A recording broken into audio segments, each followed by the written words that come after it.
Medina സന്ദർശനം ഹജ്ജ് കർമ്മവുമായി ബന്ധപ്പെട്ടതല്ല. ഹജ്ജിന് പോകുന്ന ആളുകൾ മദീന സന്ദർശിക്കാതിരിക്കില്ല, സന്ദർശിക്കും. ചില ആളുകളെങ്കിലും ഹജ്ജിന് പോകുന്നത് മദീന സന്ദർശിക്കാൻ വേണ്ടിയാണ്. അങ്ങനെയുള്ളവരും ഉണ്ട്. ഹജ്ജിനല്ല പ്രാധാന്യം, മദീനയ്ക്ക് പ്രാധാന്യം വരുന്നവരുണ്ട്. ശരി ശരി നമ്മളെന്തായാലും മദീന സന്ദർശിക്കും. അത് ഹജ്ജിൻ്റെ ഭാഗമല്ല. നമ്മൾ ഇത്രയും ദൂരെ പോയിട്ട് മദീനയിൽ പോകാതെ വരികയില്ല. മദീന സന്ദർശനത്തിന് ചില മര്യാദകൾ ഉണ്ട് എന്നുള്ളത്.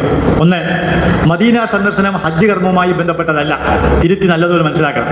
മനസ്സിലായി? മദീനയിൽ പോകുന്നത് ഹജ്ജുമായി ബന്ധപ്പെട്ട് നമ്മൾ നേരത്തെ പറഞ്ഞ കാര്യങ്ങളൊക്കെ ചെയ്താൽ ഹജ്ജാവും. മനസ്സിലായില്ലേ?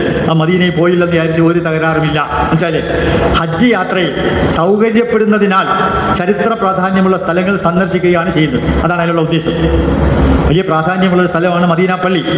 മദീന പള്ളിയും അതുപോലെ അവിടെ ചുറ്റി കുറേ കാര്യങ്ങളൊക്കെ കാണാൻ അതൊക്കെ നമ്മൾ സൗകര്യപ്പെടുന്നതുകൊണ്ട് അങ്ങോട്ട് പോകുന്നു. ശരി, മക്കയിൽ നിന്ന് ഒരു 450-500 കിലോമീറ്റർ ദൂരത്തിൽ ഉള്ള സ്ഥലമാണ്. അപ്പോൾ അതുകൊണ്ട് നമ്മൾ അവിടെ പോയി അത് കാണും ഉണ്ട്. മദീന സന്ദർശന വേളയിൽ മസ്ജിദുൽ നബവിയിലും മസ്ജിദുൽ ഖുബായിലും നമസ്കരിക്കുന്നത് പുണ്യകരമാണ്. ഇതാണ് നമ്മൾ നോട്ട് ചെയ്യാനുള്ള ഒരു കാര്യം. മദീന സന്ദർശിച്ചാൽ നമുക്ക് പുണ്യമുള്ള കൂലി കിട്ടുന്ന കാര്യം മസ്ജിദുൽ നബവിയിൽ നിസ്കരിക്കുന്നതിന് ശ്രേഷ്ഠതയുണ്ട്. ശരി, എന്താണ് ശ്രേഷ്ഠത? 1000 റക്അത്തിന്റെ പ്രതിഫലമാണ്. സാധാരണ ഒരു പള്ളി നിസ്കരിക്കാൻ ഹറമിൽ ലക്ഷമാണ്. മക്കയിൽ ഹറമിലെ പള്ളിയിൽ നിസ്കരിച്ചാൽ ലക്ഷമാണ് പ്രതിഫലം. മദീന പള്ളിക്ക് 1000 സ്ഥലമുണ്ട്.